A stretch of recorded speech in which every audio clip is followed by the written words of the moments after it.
রানাঘাট দক্ষিণ বিধানসভা উপনির্বাচনে সকালবেলাতেই বুথে বুথে গিয়ে ভোট পরিদর্শন করলেন তৃণমূল প্রার্থী মুকুটমণি অধিকারী। এদিন ভোট পরিদর্শনে বেরিয়ে বিজেপির ওপর ক্ষোভ উগরে দিয়েছেন তৃণমূল প্রার্থী মুকুটমণি অধিকারী। এছাড়াও কেন্দ্রীয় বাহিনীকে নিয়েও প্রশ্ন তুলেছেন, কারণ কেন্দ্রীয় বিজেপির বাহিনী দলদাস হিসেবে কাজ করছে, ভোটারদেরকে প্রভাবিত করার চেষ্টা করছে। এ বিষয়ে নির্বাচন কমিশনের দ্বারস্থ হবে বলেও জানিয়েছেন মুকুটমণি অধিকারী। আবারও আজ তার মুখে শোনা গেল গেরুয়া বসনধারী উগ্রপন্থীর কথা। বিজেপিকে কটাক্ষ করে তিনি বলেন, রানাঘাট লোকসভা কেন্দ্রের বিভিন্ন জায়গায় বিজেপি এরকম উগ্রপন্থীদের নিয়ে উগ্র হিন্দুত্ববাদের কাজ শুরু করেছে। নদিয়া থেকে জগন্নাথ মণ্ডলের রিপোর্ট। আপনারা দেখছেন আরবিবি টিভি বেঙ্গলি নিউজ। চ্যানেলটা ভালো লাগলে সাবস্ক্রাইব করে সঙ্গে থাকুন আরও নতুন নতুন খবর দেখার জন্য।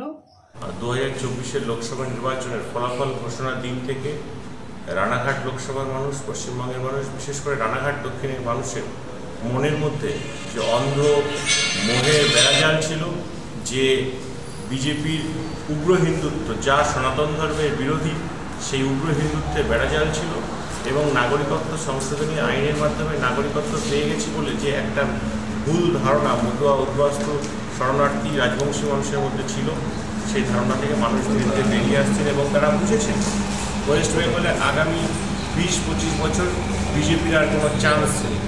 সুতরাং যারা উন্নয়নের কাণ্ডারি মমতা ব্যানার্জি প্রত্যেক ধর্মের বর্ণের মানুষের সঙ্গে আছেন, বিশেষ করে পিছিয়ে পড়া উদ্বাস্তু মানুষ, মতুয়া সম্প্রদায়ের মানুষ, মুসলিম ভাই বোনেরা, সমস্ত মানুষের জন্য মমতা ব্যানার্জি প্রচুর করেছেন। তাই মানুষ দুহাত তুলে তৃণমূল কংগ্রেস দেরিতে কেন আপনি বেরোচ্ছেন? ভোট তো শুরু হয়েছে অনেকক্ষণ আগে। ভোট শুরু হয়ে গেছে, আমরা 4টের সময়, আর সেই সাথে সাথে সমস্ত প্রসিডিওর খুব শান্তিপূর্ণভাবে চলছে।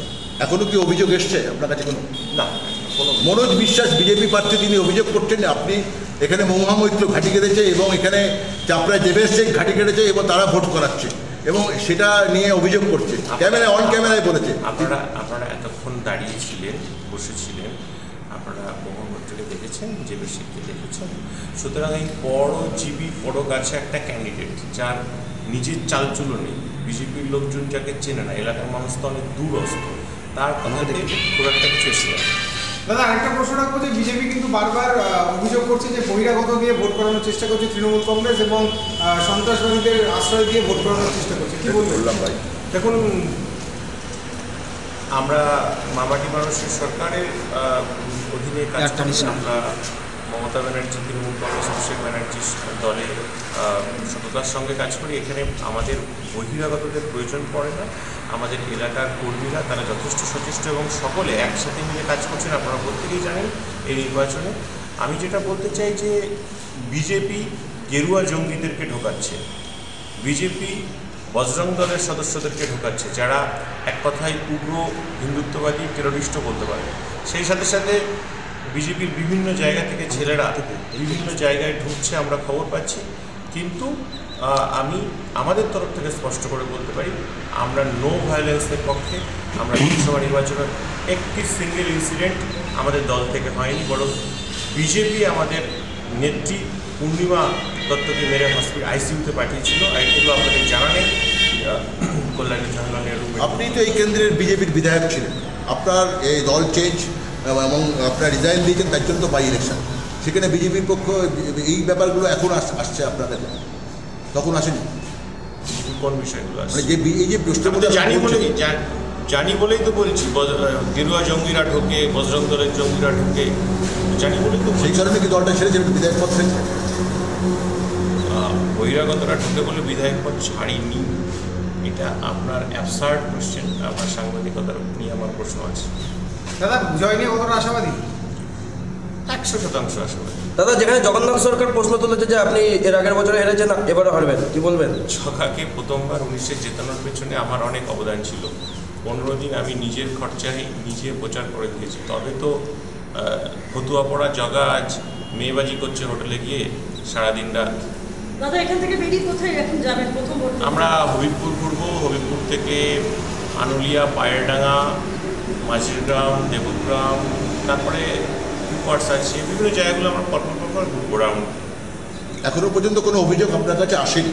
শান্তিপূর্ণ, অবাধ শান্তিপূর্ণ ভোট হচ্ছে। আপনারা লোকসভাতেও দেখেছেন যে আমি নো ভায়োলেন্স আমি বলেই দিয়েছিলাম পার্টি ওয়ার্কারদের, নো ভায়োলেন্স, এবং আমরা হেরেছি ঠিকই, শান্তিপূর্ণ ভোটে হেরেছি ঠিকই।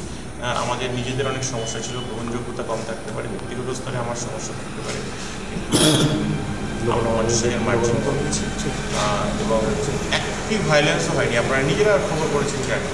দাদা, কেন্দ্রীয় বাহিনীর তৎপরতা নিয়ে কতটা মানে আশাবাদী?